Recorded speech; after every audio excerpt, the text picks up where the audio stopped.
Hey and welcome back to my channel. Now it's been a while and there have been several factors to that, not the least of which is starting a new job, which I was working 5 days a week and there was really no time to record now that it's winter and there's no sunlight. But here we are. And I feel like I've been thinking about so much the last several weeks. I guess one of the most forefront things in my mind has been prayer. I feel like God has been exposing some of the wrong perspective that I've had on prayer, which is interesting because like I've known that I had this incorrect perspective, but I think it's really sweet of him to really dig that out and replace it with truth. So I've been going through kind of hard season and it's been very interesting trying to figure out what to ask God for, like how to pray.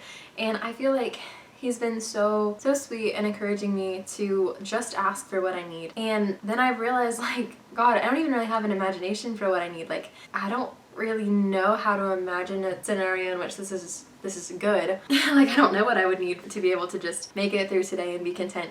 And I don't know what I should ask for, and I'm scared to ask because I don't think that he's gonna do it. And realizing that just made me think that was kind of the approach that I had to prayer growing up, because I read very confusing verses in the Bible, like in the Gospels, where Jesus says, ask and you will receive, and like, whatever you ask in my name, I'll do it for you. And take that and then pray to have $1 million or to find Narnia in the back of my wardrobe, and it doesn't happen. So what do you do with that? Because God clearly says, ask whatever you want, and I did that and he didn't answer.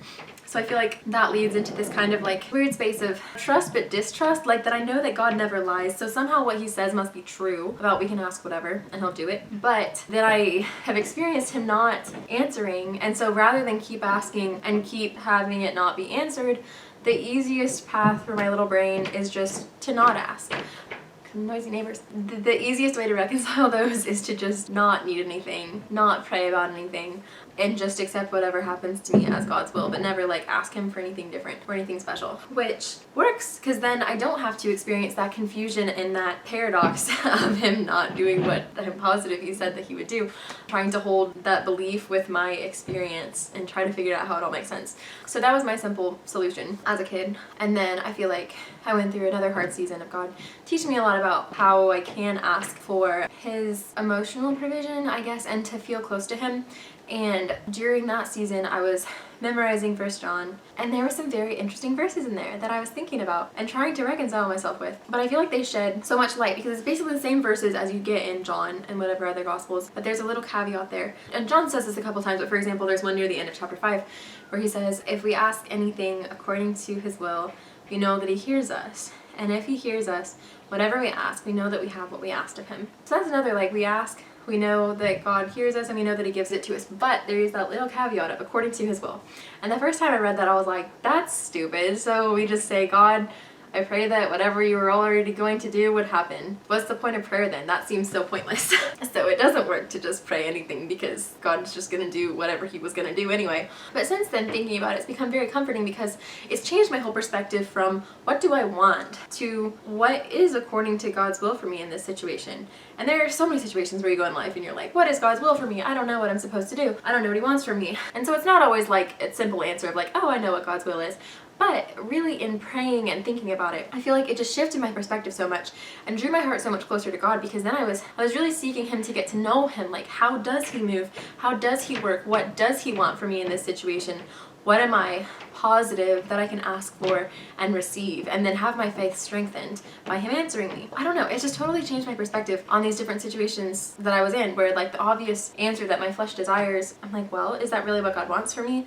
And I feel like that's just been so much more encouraging and reminded me of how beautiful prayer is, that it can draw our hearts to God.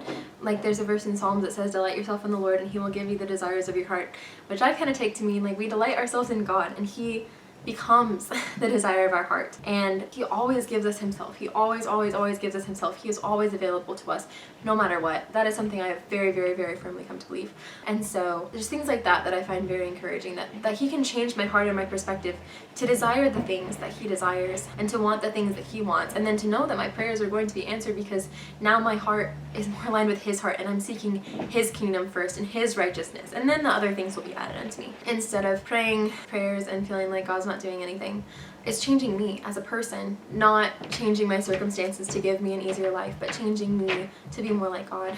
And I'm gonna look this one up because I'm not as positive that I've memorized it. But there's a verse in Romans that I find very encouraging. Also, it's in Romans 8. This is verse 26. It says, "In the same way, the Spirit helps us in our weakness. We do not know what we ought to pray for, but the Spirit himself intercedes for us through wordless groans.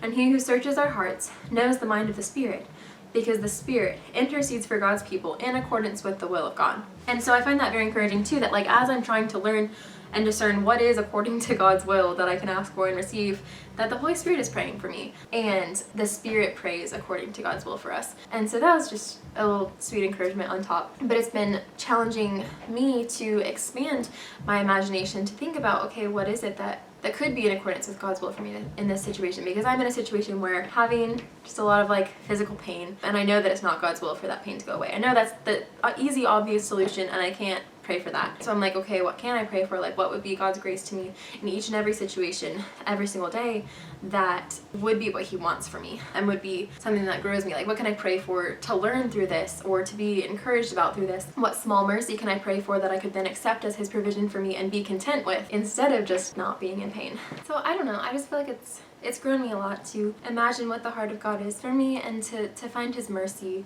and to realize it's not that whatever little random bonus thing that we want, he's probably not going to give to us, because I probably missed out on a lot of blessings that I could have had if I had just persisted in asking for them. But instead I just imagined that God never really wanted to do anything special for me, and it wasn't worth the disappointment of asking. Whereas now he's really challenging me to see him as a good father, someone who loves me, who wants to take care of me, who wants to just lavish mercy and kindness on me.